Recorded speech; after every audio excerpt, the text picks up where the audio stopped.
Simplification பண்ணும்போது வரக்கூடிய common doubts என்ன அப்படின்னு பார்த்தீங்கன்னா, இப்போ இந்த டேர்மில் X into sign of 1/x அப்படின்னு இருக்குது.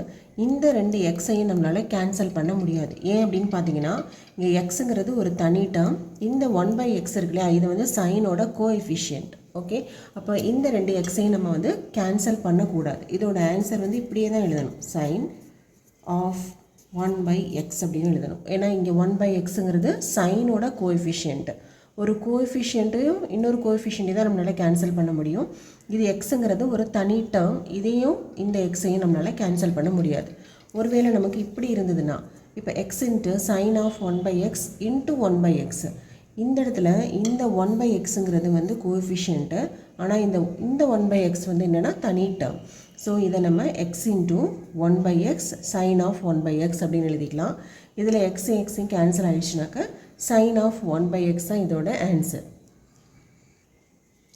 இதுவே தேர்டு இதில் பார்த்தீங்கன்னா x into sign of π/x into x இப்படி இருந்ததுன்னு சொன்னால் இந்த எக்ஸும் இந்த எக்ஸுமே சைனோட கோஎஃபிஷியன்ஸ் தான்.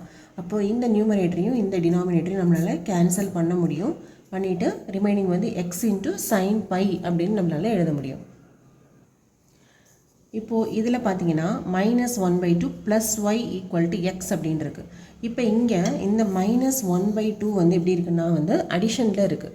அதாவது அடிஷன்லேயோ இல்லை சப்ட்ராக்ஷன்லேயோ இருக்கும்போது ரைட் சைடு கொண்டு போனீங்கன்னா அதோட சிம்பிள் வந்து சேஞ்ச் ஆகும். இதை y = x, இந்த -1/2 அப்படிங்கிறது அங்கே போகும்போது +1/2 மட்டும்தான் மாறுமே தவிர இந்த 1/2ங்கிறது அங்கே 2/1ன்னு ரெசிப்ரோக்கலாக மாறாது.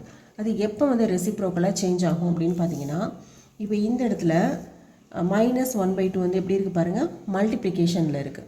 ஸோ மல்டிப்ளிகேஷன்லேயோ டிவிஷன்லேயோ இருக்கும்போது மட்டும்தான் லெஃப்ட் சைடில் உள்ளதை ரைட் சைடு கொண்டு போகும்போது ரெசிப்ரோக்கலாக சேஞ்ச் ஆகும். ஆனால் அதோட சைன் வந்து சேஞ்ச் ஆகாது.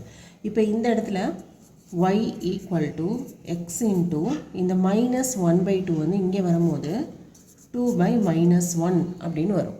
ஓகே, ஸோ இந்த இடத்துல வந்து சிம்பிள் சேஞ்ச் ஆகும். இந்த இடத்துல தான் வந்து ரெசிப்ரோக்கலாக மாறும், சிம்பிள் வந்து சேஞ்ச் ஆகாது.